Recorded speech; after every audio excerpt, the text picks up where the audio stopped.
Que o seu dia e a sua semana sejam abençoados. Olha, hoje a gente vai mergulhar numa ideia de um livro, Os Segredos do Lugar Secreto, do Bob Sorge, que, vou te dizer, me deixou pensando. Sabe aquela luta com hábitos que parecem impossíveis de quebrar? Uhum, a gente conhece bem. A gente se esforça, usa toda a força de vontade, mas parece que não sai do lugar. E se o campo de batalha não for a nossa vontade? E se for algo mais fundamental? Como o quê, por exemplo? Como que a gente permite que os nossos olhos vejam? A nossa conversa hoje é sobre essa ideia, que eu achei bem radical, de que o nosso corpo físico pode ser literalmente preenchido com luz. Literalmente. Sim, a ponto de a tentação, ela simplesmente perder o poder. É uma proposta que vira chave, né? Normalmente a gente pensa na luz como, sei lá, uma metáfora para o entendimento, para a alma. Exato. Mas o autor, o Bob Sorge, ele pega uma passagem do Evangelho de Lucas e lê de um jeito incrivelmente prático, quase como um manual. Sim. Ele argumenta que não é só poesia, sabe? É uma mecânica espiritual que afeta nosso corpo, nossa vida diária. E foi essa leitura literal que me pegou. Porque, vamos ser honestos, a ideia de que o corpo físico, a nossa carne mesmo, Sei. pode ser um recipiente que fica fisicamente cheio de luz ou de trevas, soa meio místico, não acha? Com certeza, parece algo de filme de fantasia. Pois é. Desafia totalmente a nossa visão mais materialista do corpo. Mas é exatamente essa a provocação. Ele nos convida a suspender essa descrença e seguir o raciocínio de Jesus. Que está lá em Lucas capítulo 11. Isso, versículos 33 a 36.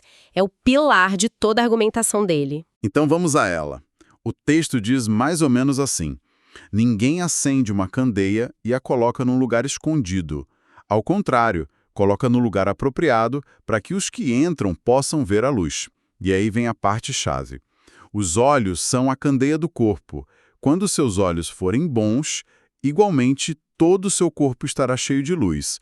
Mas quando forem maus... Igualmente o seu corpo estará cheio de trevas. A conexão é muito direta. Direta. Olhos bons, corpo iluminado. Olhos maus, corpo sombrio. E o ponto crucial da interpretação do autor é a palavra corpo. Ele insiste nisso.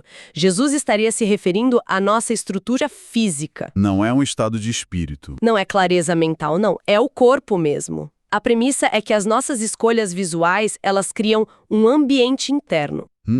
E esse ambiente pode ser luminoso e, assim, hostil ao pecado, ou pode ser escuro e, bom, um terreno fértil para ele. Ok. É aqui que a coisa fica bem prática. O autor amarra isso direto na vitória sobre a tentação. Exato. A lógica dele é que a tentação só tem poder, só atrai a gente porque ela encontra um correspondente dentro de nós. Uma área em trevas no corpo que ressoa com ela. É uma boa imagem.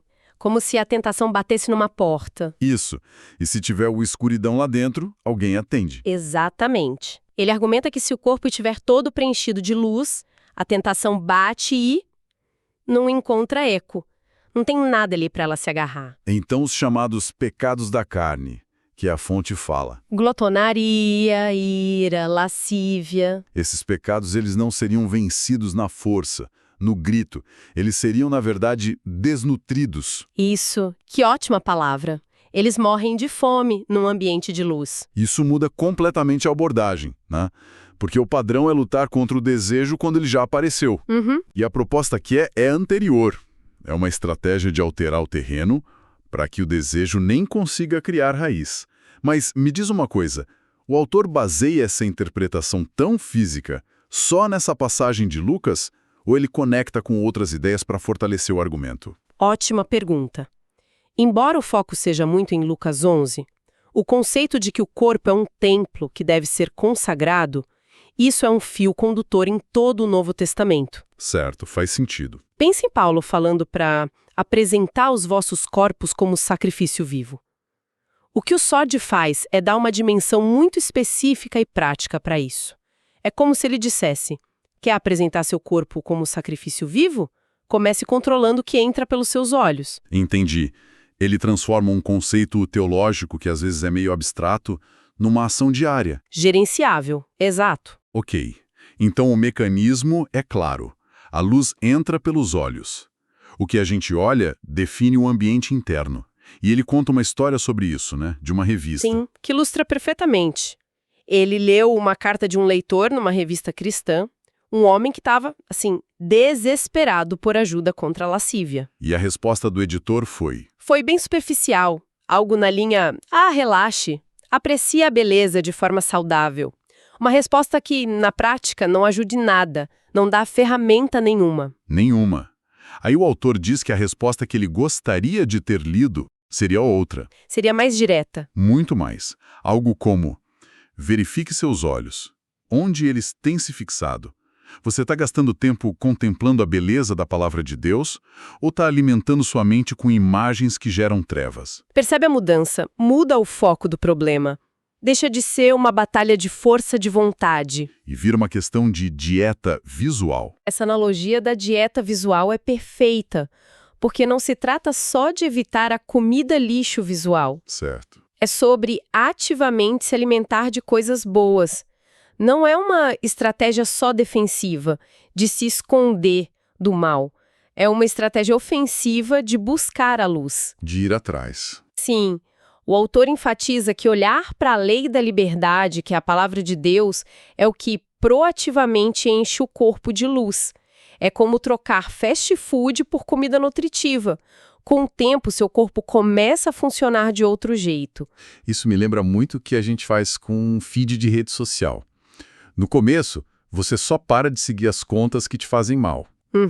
O passo defensivo. Mas a mudança de verdade vem quando você começa a seguir proativamente páginas que te inspiram, que te ensinam, que te trazem paz. Depois de um tempo, a sua experiência é outra. É exatamente o mesmo princípio.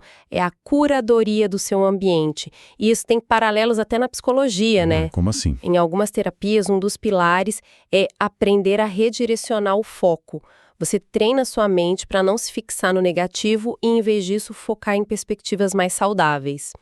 O que o SWOT propõe é uma versão espiritual disso, mas com um resultado que, segundo ele, vai além do mental. E se manifesta no físico. Exato. Tá. Então, na prática, se a pessoa percebe que os olhos dela não estão bons, que talvez existam essas áreas de trevas, qual é o próximo passo? O autor usa outra metáfora forte de Apocalipse. Sim, a do colírio. Compre colírio para ungir os seus olhos e poder enxergar. E a primeira impressão que eu tive foi: ótimo, um colírio. Parece uma solução rápida demais, quase mágica. E ele antecipa essa reação. Ele deixa bem claro que esse colírio não é uma fórmula instantânea. Não é um evento. Não, é um processo. Na interpretação dele, o colírio simboliza a aplicação consistente das disciplinas espirituais. Ok. As disciplinas que ele cita são as clássicas: jejum, oração, estudo da palavra, caridade, a prática do perdão. Ou seja, não é um interruptor de luz. É mais como limpar uma vidraça que está coberta por anos de sujeira. Exatamente. Exige esforço, constância, cada oração, cada capítulo lido, é como passar o pano mais uma vez. É isso. E ele reforça com o Salmo 19: os mandamentos do Senhor são límpidos e trazem luz aos olhos. A própria meditação na palavra funciona como um agente de limpeza. Entendi. Não é sobre seguir regras por seguir. É sobre se expor a um padrão de pureza que, gradualmente, calibra a nossa visão. Ele até sugere que cada disciplina age de uma forma. O jejum, por exemplo, purifica o paladar da alma, sabe? Gostei disso. Purifica o paladar. Te torna mais sensível às coisas de Deus e menos atraído pela comida lixo do mundo. Essa visão das disciplinas como ferramentas ativas de limpeza, e não só deveres, é muito poderosa. Mas o autor vai além. Ele diz que vencer o pecado não é o objetivo final. Sim, e esse é o clímax do argumento dele. A vitória sobre o pecado é uma consequência maravilhosa, mas o prêmio verdadeiro, a razão de tudo isso, É a intimidade com Jesus. é a intimidade. Um corpo cheio de luz se torna um lugar onde a presença de Deus pode habitar sem barreiras, sem estática. E essa intimidade gera, segundo o livro, pelo menos 3 grandes benefícios, né? O primeiro é o alinhamento. Certo? O corpo deixa de ser um campo de batalha e vira um parceiro do espírito. Ele usa a expressão um puro canal de graça. E a energia que antes era gasta lutando contra si mesmo, agora fica livre. Exato, para ser usada para os propósitos de Deus. O que nos leva ao segundo benefício, que é a prontidão espiritual. Essa parte eu achei muito interessante. A do aquecimento. Isso.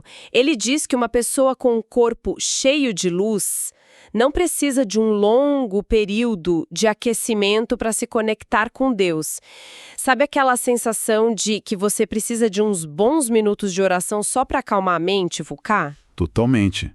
Isso é muito real. A gente senta para orar e a mente está a mil, pensando na lista do mercado, no e-mail que não respondeu. Leva um tempo para o motor esquentar. Leva. A ideia do autor é que a luz mantém o motor espiritual constantemente aquecido. Ele até cita Romanos 12 sobre ser fervoroso no espírito. A pessoa está sempre pronta, sempre conectada. É como ter uma conexão de fibra ótica direta com Deus, em vez de uma internet de escada. Nossa, perfeita analogia. É isso. Não tem ruído na comunicação. E o terceiro benefício que amarra tudo é a influência.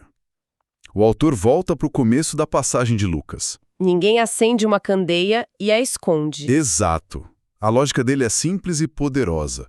Quando Deus te enche com esse tipo de luz, Ele não faz isso para você esconder. Ele vai te colocar em destaque. Para que os que entram possam ver a luz. A consequência natural de um corpo iluminado é uma vida influente. E aí o ciclo se completa lindamente, né? A disciplina de guardar os olhos leva a um corpo iluminado. Um corpo iluminado vence o pecado. A vitória sobre o pecado aprofunda a intimidade com Deus, E essa intimidade gera uma luz tão genuína que Deus a posiciona para iluminar outras pessoas. Não é sobre buscar ser influente, é sobre buscar a luz. E a influência vem como consequência. Uau! Resumindo então, a grande virada de chave que esse material nos traz é que guardar os olhos não é só uma tática de defesa.